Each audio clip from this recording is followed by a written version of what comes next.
Good evening, live from New Delhi. You're watching DD India News Hour, India's voice to the world. I'm Shubhanshu Shukla, coming up in the next hour. India's Defence Minister Rajnath Singh urges SCO members to unite in eliminating the menace of terrorism, refuses to sign joint statement that omitted Pahalgam attack. Captain Subhanshu Shukla becomes the first Indian to reach International Space Station as Dragon spacecraft completes successful docking with ISS. I feel even better. Whatever expectation I had of coming here, they were surpassed by the view, of course. That's the big part of it, but by you guys as well. So thank you so much. I think this was fantastic.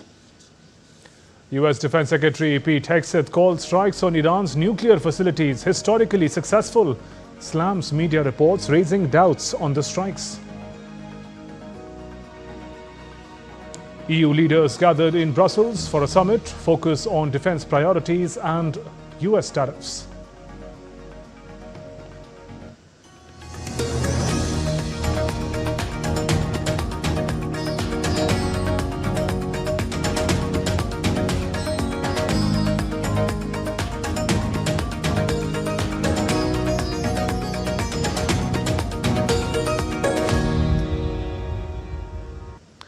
At the SCO Defence Ministers meet in China, India's Defence Minister Rajnath Singh took a firm stand by refusing to sign the joint declaration objecting to the omission of the Pahalgam terror attack. The meeting ended without a joint statement due to disagreements over addressing terrorism, a key concern for India.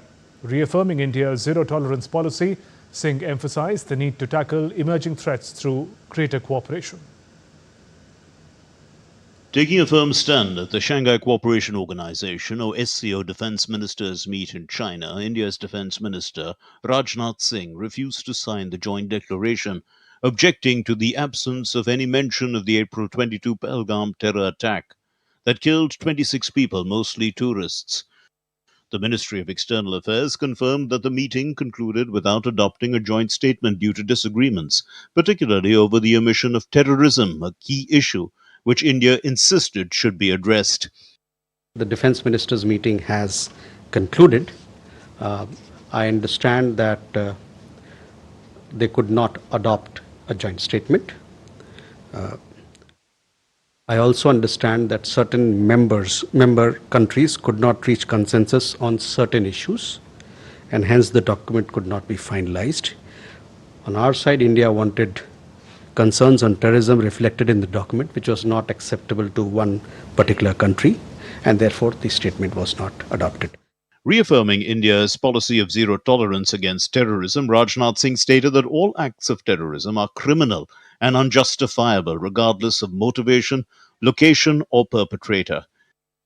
India's zero tolerance for terrorism is manifest today through its actions.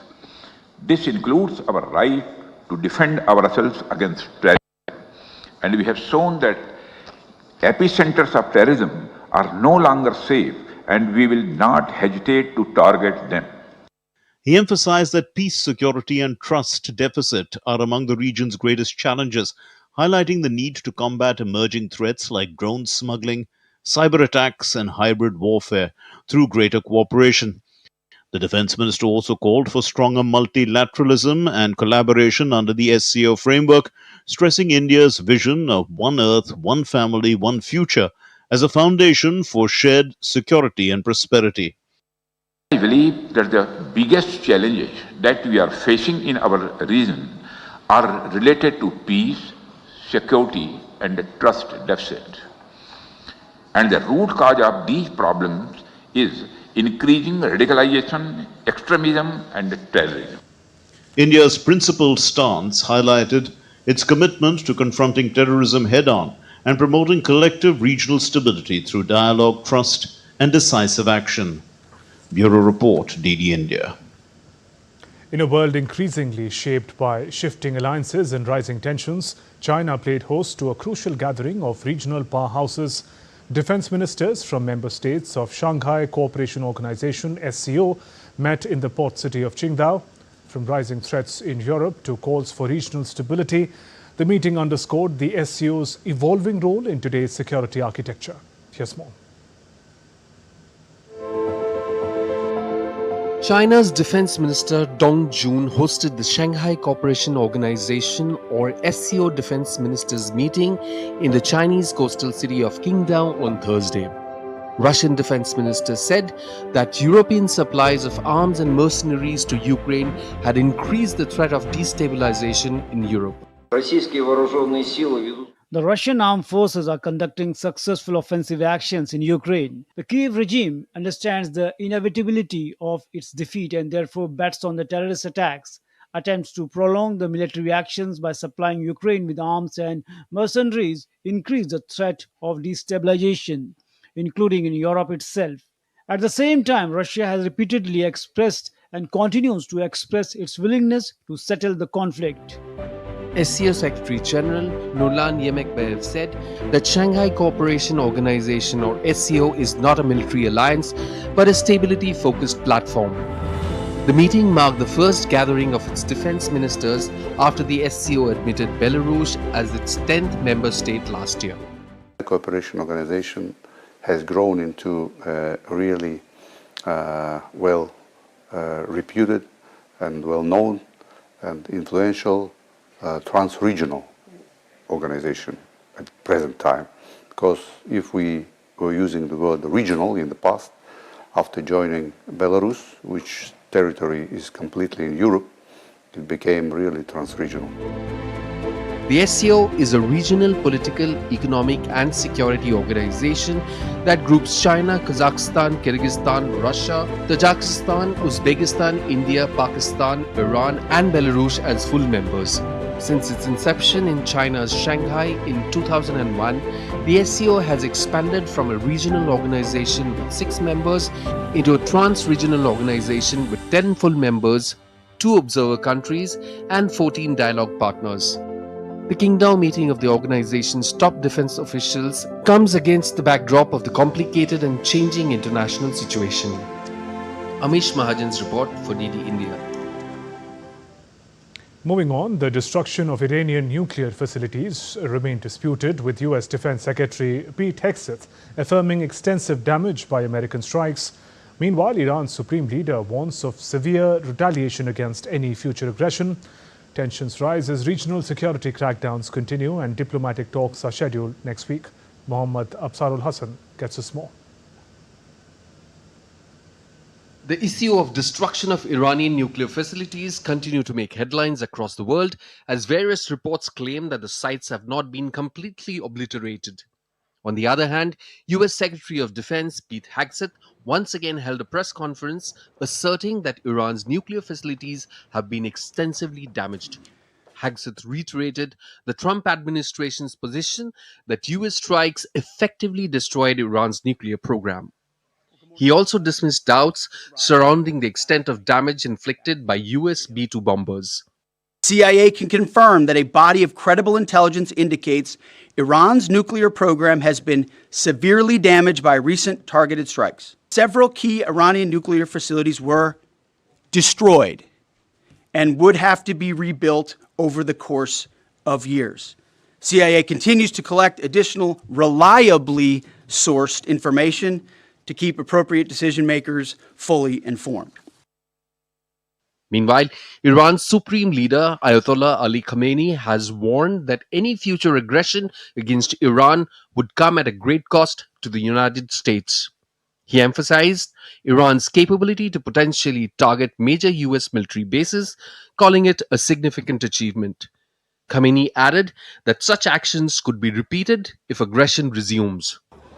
Following the ceasefire with Israel, Iranian authorities have intensified a nationwide internal security crackdown marked by mass arrests, executions, and military deployments, particularly in the restive Kurdish region. The IRGC, or the Islamic Revolutionary Guard Corps, has arrested 26 individuals, accusing them of collaborating with Israel just days after the ceasefire was announced.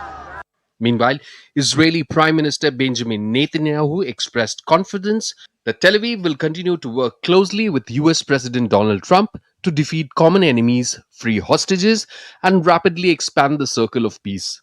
Netanyahu shared this message alongside a photo of himself holding hands with Trump. However, amidst these developments, the world remains hopeful for a de-escalation in West Asia, as the United States is scheduled to hold nuclear talks with Iran next week. President Trump even hinted at the possibility of reaching a deal.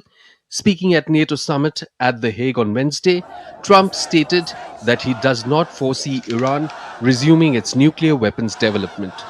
Mohammad Absarul Hassan's report for DD India. And now let's talk about the Axiom 4 mission. Dragon spacecraft was successfully docked with International Space Station. Subhanshu Shukla has scripted history, became the first Indian to reach the International Space Station and second in space after Wing Commander Rakesh Sharma.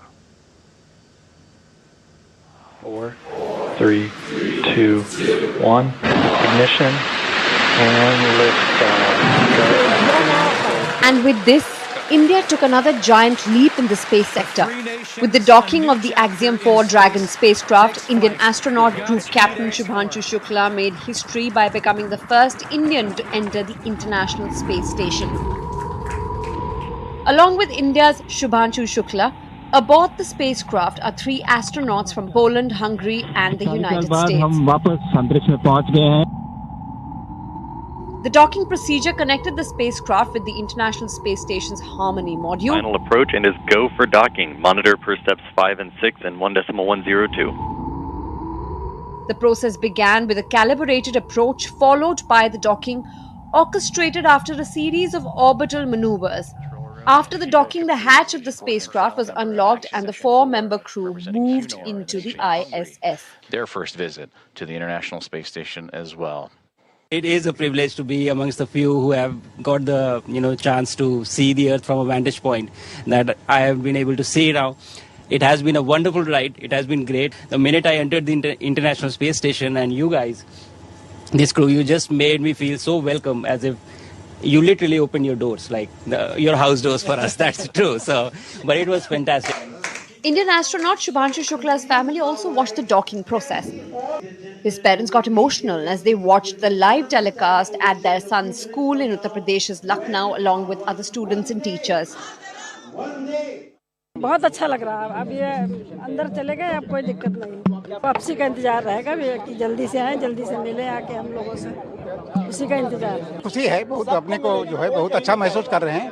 बच्चे ने सफल उसके जो है docking हुई है, इसके लिए हम जो है ईश्वर को बहुत बहुत जो है धन्यवाद करते हैं. बहुत इंडिया के लिए बहुत प्राउड मोमेंट है. हम डेस्परेटली वेट कर रहे थे कि डॉकिंग हो, सेफली वो पहुंचे और उसकी डॉकिंग हो, एंड वो हमने अभी देखा. And I am so happy कि वो डॉकिंग भी सेफली हो गई है. Indian Minister Jitendra Singh also watched the docking process live. Soon after, the minister lauded India's space journey and congratulated Group Captain Shukla and other astronauts on the successful docking. We started our space journey much later compared to the United States or even the Soviet Union. But today, our credibility, the trustworthiness of our capacities has risen to such an extent that it is our talent which is being looked forward to for a collaboration which would benefit others as well. So I think that's a huge change from what it was till a few years back and it is today. Shukla's trip marks the start of a new phase in India's space program, where human space flight would become as routine as satellite launches. Axiom Mission 4 will not only conduct major researches but also promote space outreach activities to encourage the next generation of Indian scientists. This time around, India has been entrusted to perform the most critical part of the expedition, the crucial experiments, particularly those related to life sciences, the various functions or dysfunctions likely to happen with regard to the human physiology. And this is something which is going to have a very critical bearing on all the future expeditions across the world. The X4 crew successfully lifted off on June 25th. The crew will now spend about 14 days aboard the orbiting lab, completing at least 60 science investigations and STEM outreach events. Tripti Tripaঠি's report for DD India. We talk about the Axiom mission. Joining me is retired Group Captain Dr. Ajay Lele, space expert from Institute of Defence Studies and Analysis, Delhi. Good evening, Dr. Lele. Welcome to DD India. India's space program, sir, is over 50 years old. This is the first time an Indian has reached the International Space Station. What does the feat mean for Captain Subhanshu Shukla and the nation? Definitely, this is an important step in the history of India's space program, because after 41 years, the second astronaut of India has reached to the outer space. And this time the astronaut has not only reached to the outer space, but it has entered into an International Space Station, which is operational there for almost 25 years now. So this is the first opportunity. There are around more than 280 astronauts who have gone to the International Space Station. But now it is the Indian astronaut who has reached there. And this is an opportunity not only as one of the things. I will consider this is a job in process, and there will be a lot of learnings from this particular experience of Group Captain Shukla. Right. Dr. Lele, let's talk about the docking that we witnessed at the International Space Station. Stunning visual. For a layperson, it appeared as if it happened with great ease. Now, with Captain Shukla on the pilot's seat, what goes into the maneuvers to make such a docking successful? You see, docking is a very difficult task. One can say that it is the most difficult task of meeting two spacecrafts over there, because International Space Station itself could be considered as a spacecraft which moves with a speed of 8 kilometers per second.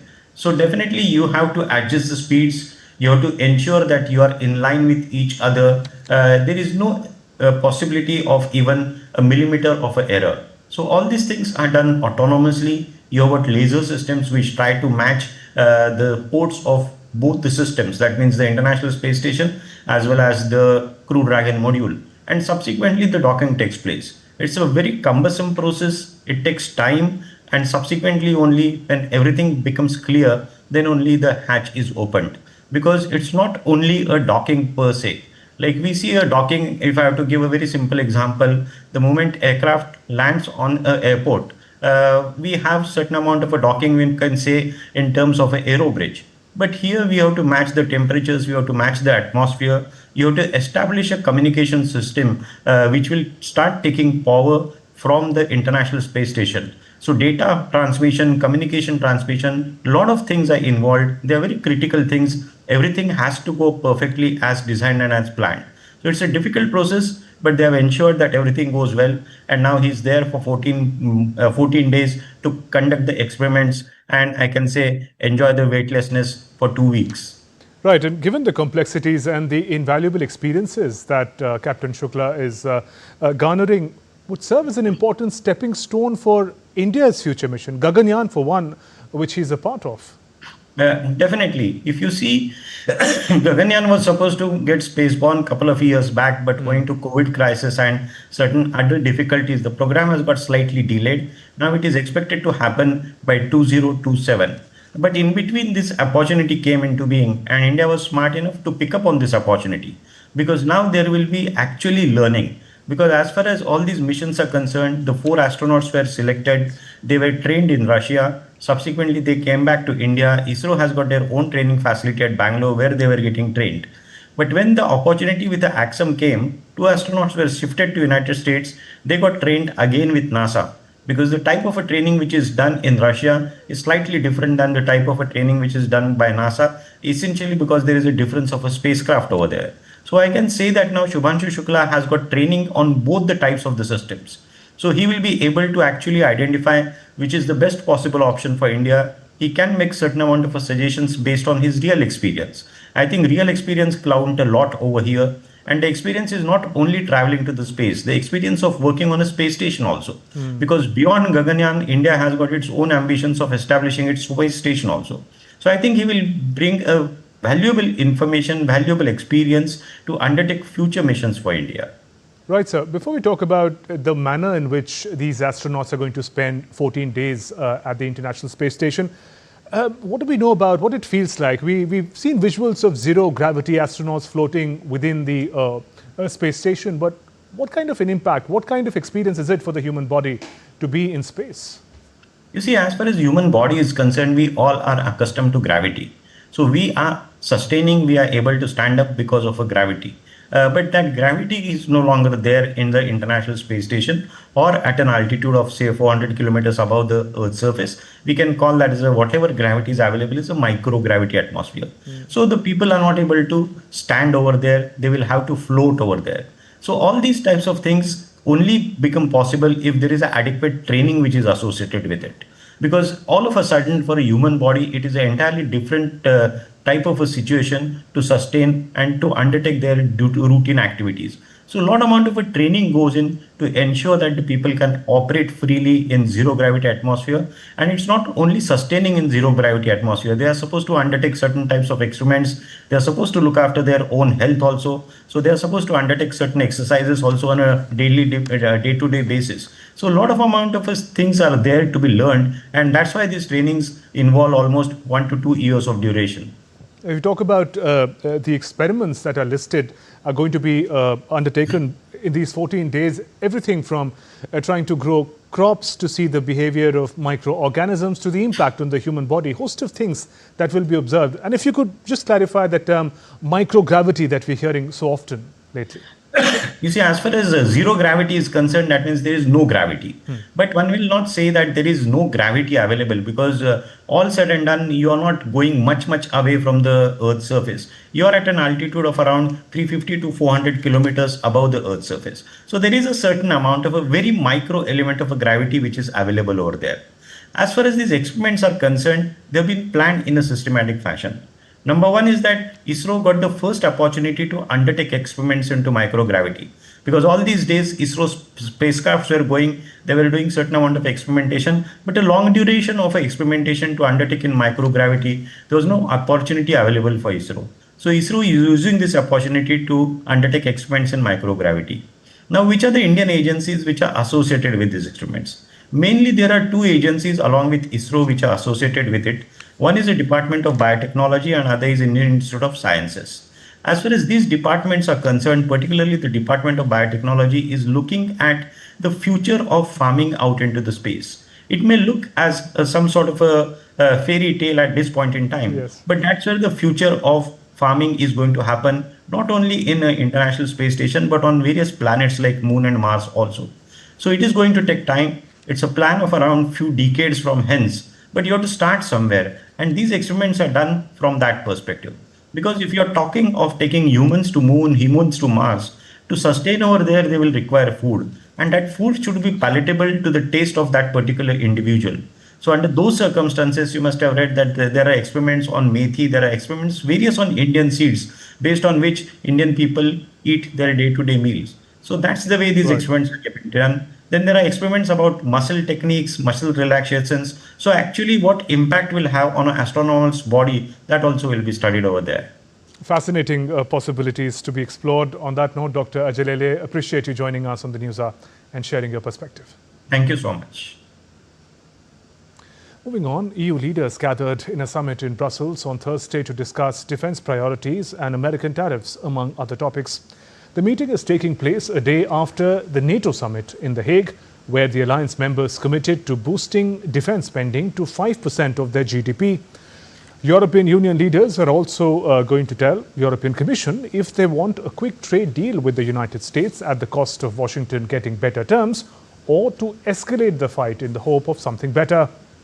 The Commission, which negotiates trade agreements on behalf of the EU, will ask leaders of the EU's 27 members meeting in Brussels how they want to respond to President Trump's July 9th deadline for a deal now less than a couple of weeks away.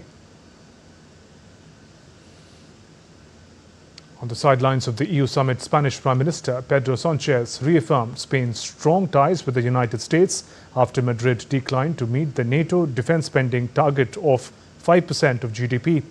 The comments came in response to US President Donald Trump, who warned that Spain would pay twice as much for a trade deal following the refusal. Punto de vista más político, yo lo que quiero trasladar es que España es un país abierto. In terms of the US President's declarations, remember that Europe and the world has just suffered a trade war. Some tariff and customs measures that at least we in Spain qualified from the outset as unjust and unilateral. In Spain's case, they are doubly unjust because we, If we are speaking in bilateral terms of our relation with the United States, Spaniards need to know that we have a trade deficit. We don't have a trade surplus. We have a trade deficit compared to the US. Meanwhile, Lithuanian president has expressed support for involving non-European allies in the continent's defense equipment procurement, saying it could strengthen Europe's strategic capabilities. Speaking ahead of EU summit in Brussels, the president emphasized the importance of diversified partnerships in evolving global security landscape. Also, very important to keep transatlantic bond with our biggest ally, United States. So my country is in favor of inviting our like-minded countries, third countries, not non-European Union member countries, in the procurement schemes of defense equipment.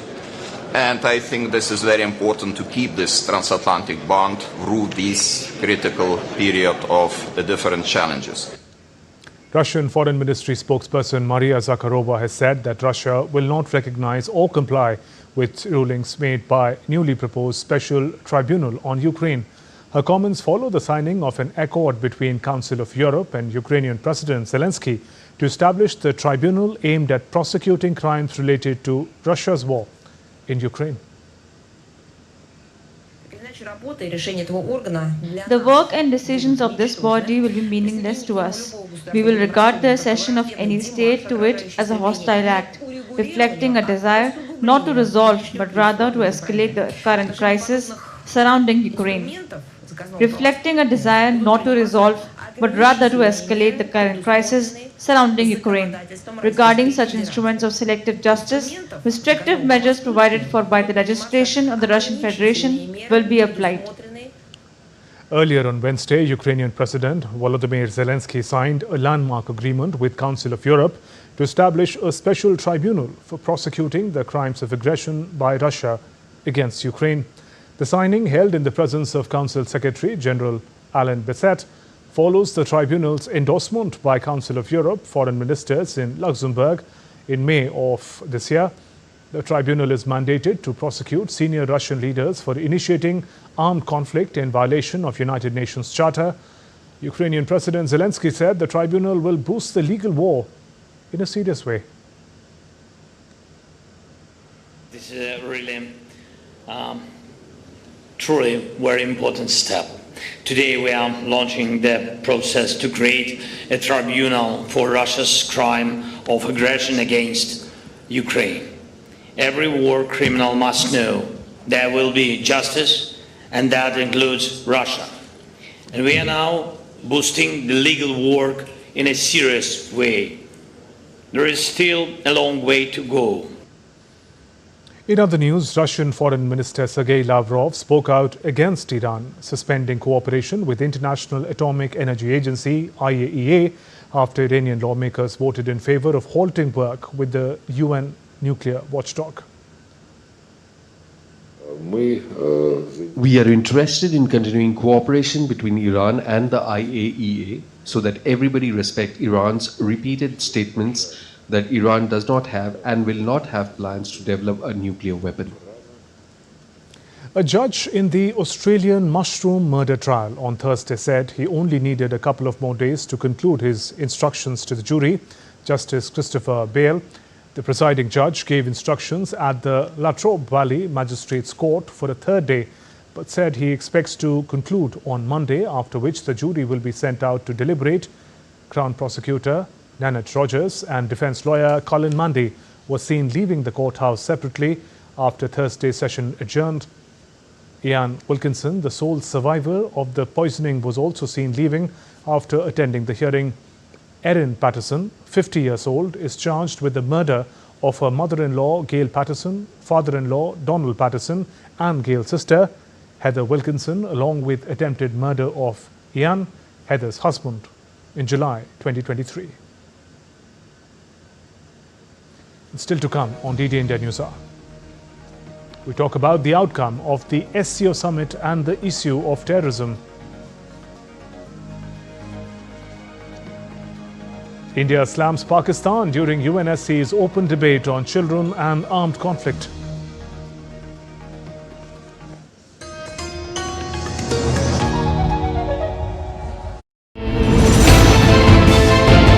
geopolitics and trade deals, economic challenges amid development, hard work and the path to prosperity. It's the economy always. Between walkers, money is what money does and says. Supply creates its own demand. Between the bulls pulls and bears tears.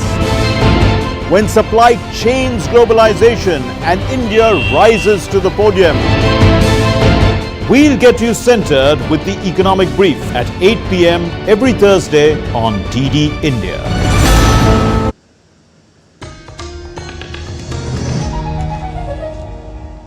Welcome back. You're watching DD India News Hour. I'm Shubhanshu Shukla.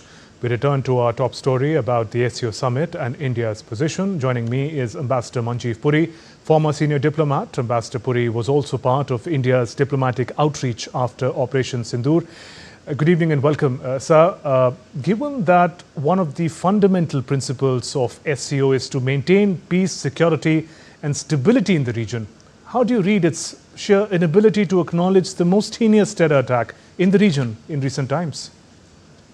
Absolutely. Look, SCO's fundamental thing, other than the protocolar thing which you said, is about it being a good, strong front against terrorism and extremism. And so, therefore, when this happened, there is every reason for us to be unhappy. And I have no doubt on the fact that the Honorable Raksha Mantri had no choice. And he did absolutely the right. How did it come about? Look, SCO consists of 10 countries. The Chinese are the host. They are by far the most predominant player in this game. Pakistan is their ally. I have no doubt that there would have been these kind of backroom machinations. But Shubhendu, if I may say so, we should have been more alert. We should have also talked to other countries, Russia in particular, Kazakhstan and several other countries there. And, let me say, in hindsight, everybody is wiser. And maybe, getting the defense minister to be there. It makes a point very strongly that this organization which believes in everyone coming together is not able to do it on its core mandate of terrorism and leaving out the most heinous of acts which the whole world has acknowledged. The UNSC has passed a resolution on that. Very sad. But, somewhere along the line, we also need to get much sharper, especially because an SCO summit is planned for later in this particular year. Right. Ambassador Puri, building international consensus on the issue of terrorism was also a goal of the India's diplomatic outreach after Operation Sindoor, which you were also a part of. How was your experience and how do you see the developments at SCO from what you learned during your own interactions? So, Shubhendu, let me say that on terrorism, the countries that I was part of the delegation, 5 countries, Russia, Slovenia, Latvia, Greece and Spain. All these countries are or will be members of the UN Security Council along the same time that Pakistan is a member of the Security Council. That was a very important element of the outreach for those who matter in a de jure sense of the thing. Look, there is general agreement in the world and a very strong agreement that terrorism should have no place. Let me quote to you what a very senior interlocutor from one of these countries said to us. Terrorism is the cancer of the modern society, modern world, and it should have absolutely no place. SCO coming around on it, I really must say I dislike it. I don't like the idea. I think the Chinese are not aware of this particular thing. They themselves have suffered from terrorism. They themselves were responsible for bringing about this body where terrorism was a major source of it. And therefore, Pakistan needed by all these countries actually to have been told, look, we understand that, you have also suffered terrorism, but let's also understand that the biggest attack, the most heinous attack, which sought to, disrupt the societal fabric of one of our esteemed members, this cannot not be mentioned and mentioned in a proper manner. After all, even the Security Council has taken cognizance of it. This point needs to be, hammered home. We need to do some kind of action vis-a-vis both the Chinese, the Russians, the Kazakhs and many of the others who are part of the SCO. And SCO is, we understand, one of the few multilateral platforms, especially in the region where both India and Pakistan are members. And given the new law in the relations, how does it augur for the grouping as a whole? Look, in my understanding, this grouping was certainly enriched when it included India. You know, it was a 5-country grouping. And when it included India, the Chinese and the Russians by themselves would have seen you're getting another major country, a country going places into it. Well, part of the game in all of this is that Pakistan needs to be accommodated, and so they also support it. So right from the very beginning, there has been this particular issue, but the various people, earlier it was the Russians who were major players, now since the Ukraine war, it's the Chinese who are major players. They've handled this well, but it was particularly important that terrorism should have been properly flagged. The attack in Pahalgam should have been squarely mentioned in that. So I want to say that obviously the Raksha Mantri had no choice, and he did it very well. In his own speech, he was very clear, forthright, and absolutely unequivocal, and everybody listened with rapt attention. But it's also very important that in documentation this is made clear and brought out forcefully. The summit will be held in China later this year, and we need a degree of stepped up interaction with the Chinese, I believe, more than anyone else, but also the Russian and the others, because it can't be a case that, you not just pay lip service, you do a little bit, you do much more than that. In the core mandate of this particular group, as far as Pakistan is concerned, this certainly needs to be, in a sense, checked. And the fact that the organization is squarely against terrorism, which means that terrorist acts, their perpetrators, etc., should be clearly mentioned. If we reflect on some of the key statements by Defence Minister, he says peace and prosperity cannot coexist with terrorism. Also flags weapons of mass destruction in the hands of non-state actors could be disastrous. No, absolutely. The Raksha Mantri made all the points which are part of not just our new normal, but our policy on the question of terrorism, the handling of weapons of mass destruction. Each and every one of them was forcefully made, pointedly made. And let me say this to you, these are not new to this country. All these countries know what is our position. They willingly wanted India to be a member of the SCO. And each of these countries have their own experiences with terrorism. Do any of them want it? Let me tell you the case of the Chinese. The Chinese have had their own issues. We may have issues with what they define as terrorists. They've had their own issues with terrorism and are extremely strong, indeed brutal, with the way they deal with it. And so, therefore, there should be absolutely no question about it. This organization must live up to its mandate, where terrorism and extremism are issues which are pointed in its mandate, and it must be strong for all its members on this particular side. And Ambassador Puri, finally, given that a circumstance like what happened at the SCO could present itself to India again in other platforms, the need for continuously proactively engaging with the international community on the issue of terrorism, Pak-sponsored terrorism, would be absolutely vital for India. Absolutely, Shubhanshu. In fact, that was the main reason, isn't it, for the multi-party delegation going across to 32 countries. Almost all of them are countries which are either currently serving on the Security Council or will be serving next year, the same time when Pakistan is serving there. So this one aspect, of course, was the proactive aspect. We want to draw the country's attention, the world's attention, to this heinous crime, the cancer of the modern world, terrorism, and to tell them that there should be absolutely no place for terrorism in our society. The other was alerting all the countries who are serving on the Security Council, not just the permanent members, all the non-permanent members, that be very mindful that terrorism is something that you need to be very careful of, and you need to be careful of misadventures which Pakistan might wish to plan or play up simply because it happens to be a member, and you are also members there. And in a sense, there are 10 non-permanent members. There are some trade-offs that take place, but we made it very crystal clear. It was well received by them. Let me make the point to you. Why many of these things are well received?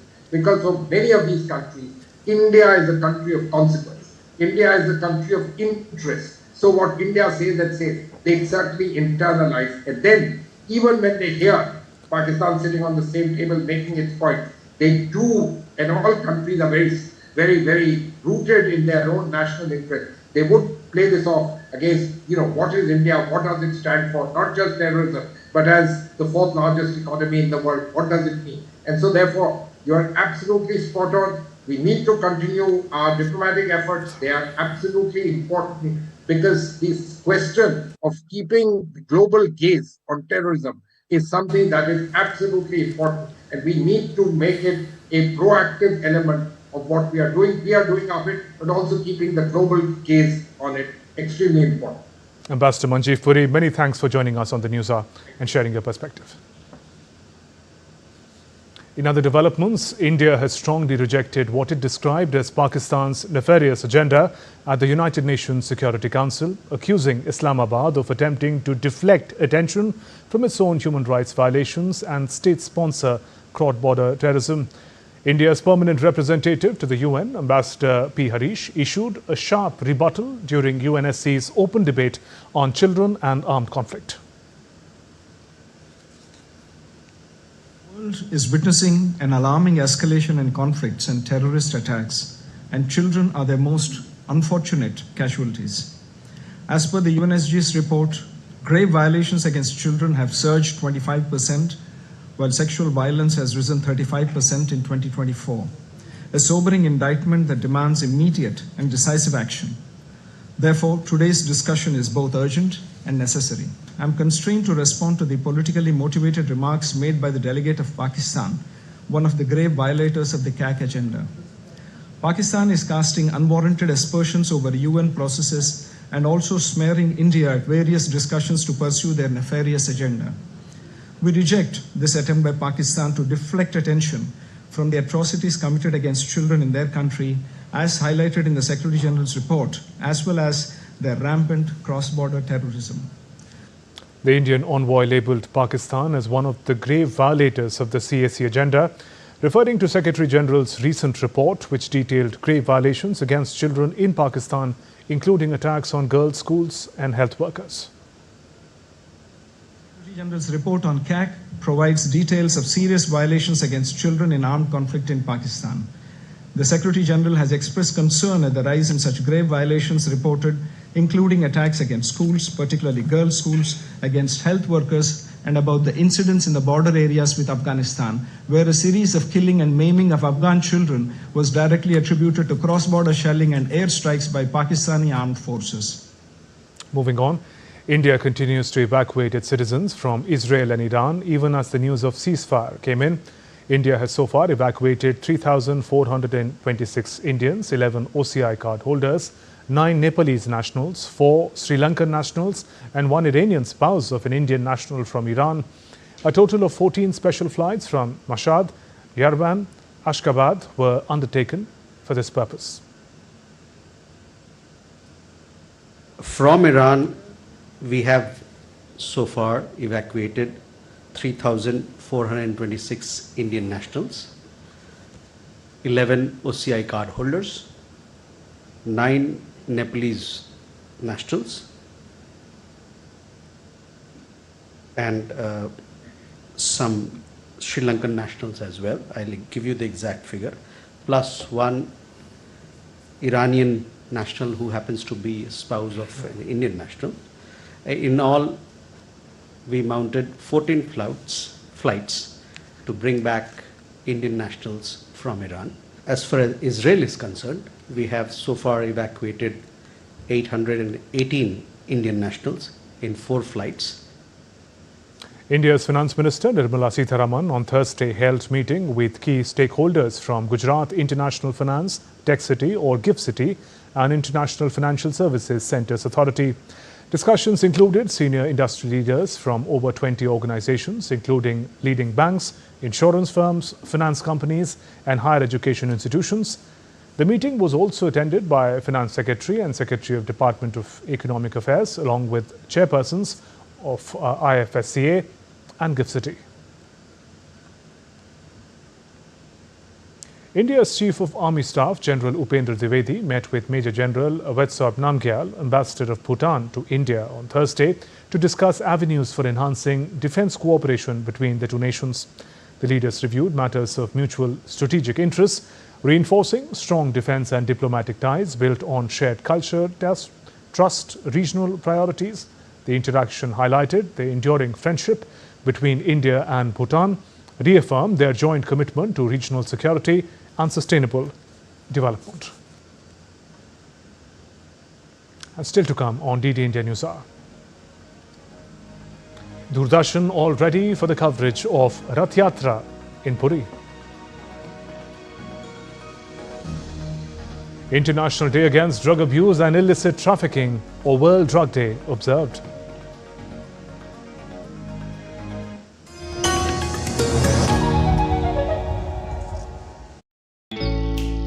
Jharkhand will mesmerize you with majestic nature, rich heritage and colorful culture. Hello. Johar. It fits perfectly. Thank you. Full workout हो गया. Ready?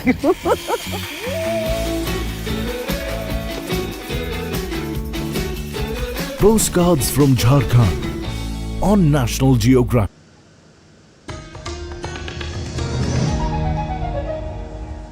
Welcome back. You're watching DD India News Hour. I'm Shubhanshu Shukla. In a swift and coordinated effort, the Aircraft Accident Investigation Bureau has successfully recovered and begun analysis of the black boxes from the ill-fated Air India flight Air India 171.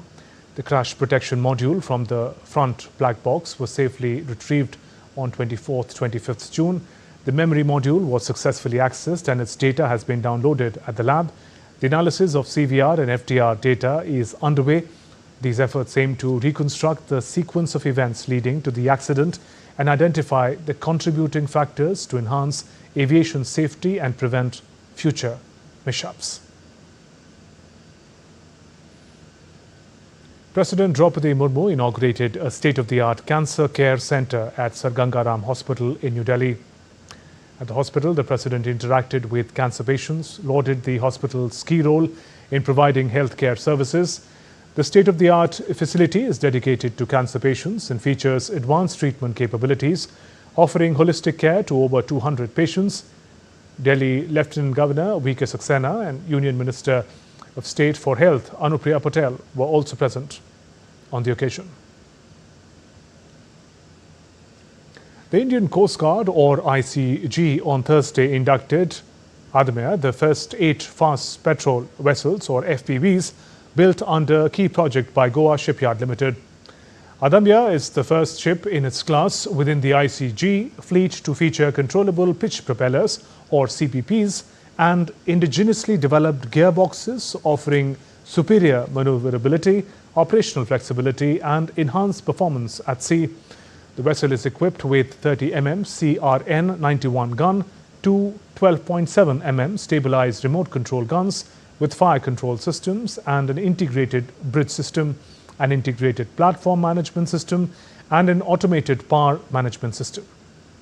With over 60% indigenous content, Adamya reflects India's growing capability in designing and building advanced maritime platforms.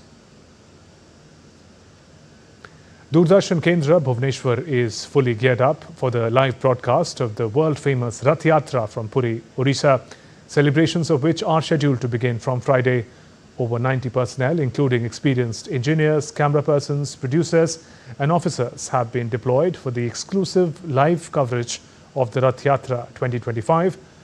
The live telecast will utilize 2 DSNG or digital satellite vans, 1 outdoor broadcast or OB van, 12 high-definition cameras ensuring comprehensive and multi-angle live visuals of the festivities.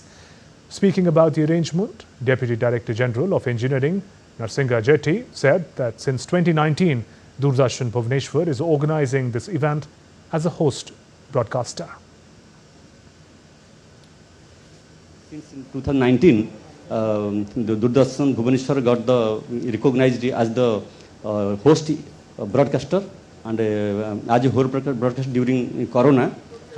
Since then, we are organizing this event and we are using our OB van and DSNG van and some 12 to 15 HD cameras and through expert professionals from engineering program and other commentators, we are arranging the program in a very broad manner.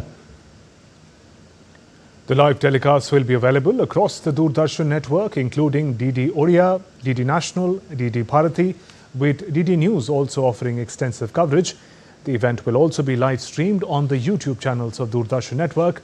Live commentary will be provided in Odia, Hindi, Sanskrit and English throughout the telecast.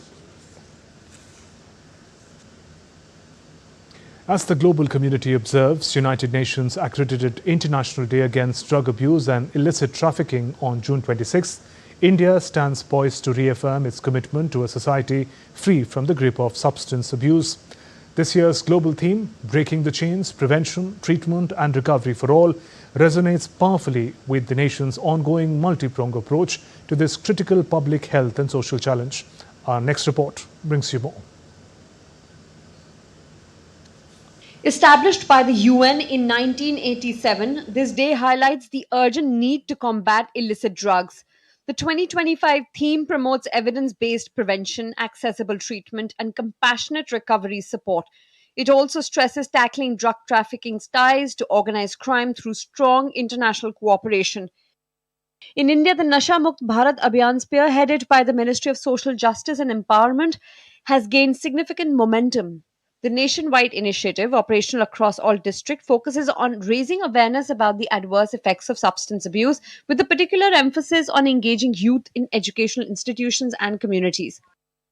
The Abhiyan has reached over 15.78 crore people, including many youth and women, through awareness activities. Over 4.31 lakh educational institutions have participated so far. The strategy focuses on supply control, demand reduction, and access to treatment and rehabilitation. To mark the day, the government held awareness events from June 1st to 26th, ending with a national program. Partnering with spiritual and social groups, the campaign aims to boost outreach and community involvement. India is also strengthening its rehab and treatment centers for addiction. The International Day Against Drug Abuse highlights the need for a united national front. It calls for a compassionate, community-based approach backed by strong law enforcement and global cooperation. Bureau Report, DD India. Let's now turn to weather updates in Jammu and Kashmir. The district, of administration, Rajouri, has issued an urgent advisory urging residents to remain vigilant as heavy rains has triggered flash floods and a flood-like situation across several parts of the district. The India Met Department has issued an orange alert for heavy to very heavy rainfall in parts of Himachal Pradesh starting from June 29th, with warnings of potential flash floods, rising river levels and landslides in several districts.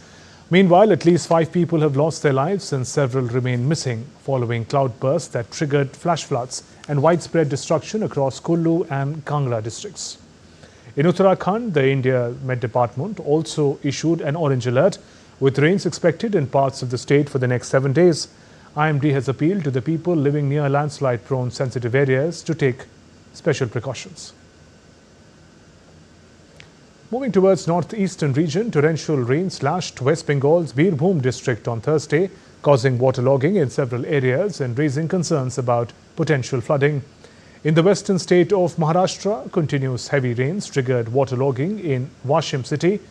The Met Department has declared that the city is likely to continue receiving rains for the next 3 days. Moving towards the southern region, heavy rains caused landslide in the Shirdi Ghat road in Karnataka. This has resulted in disruption of the traffic movement. Personnel from local administration and the National Highways Authority of India are engaged in clearing the road. Jofra Archer is in line for the first Test appearance in more than 4 years after being named in the England squad for next week's match against India at Edgbaston.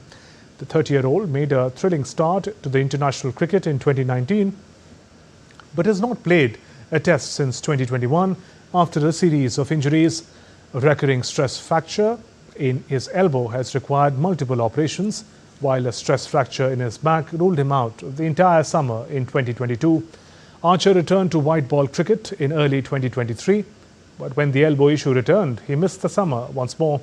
Archer is the only addition to the otherwise unchanged squad from the England's thrilling first Test win at Headingley.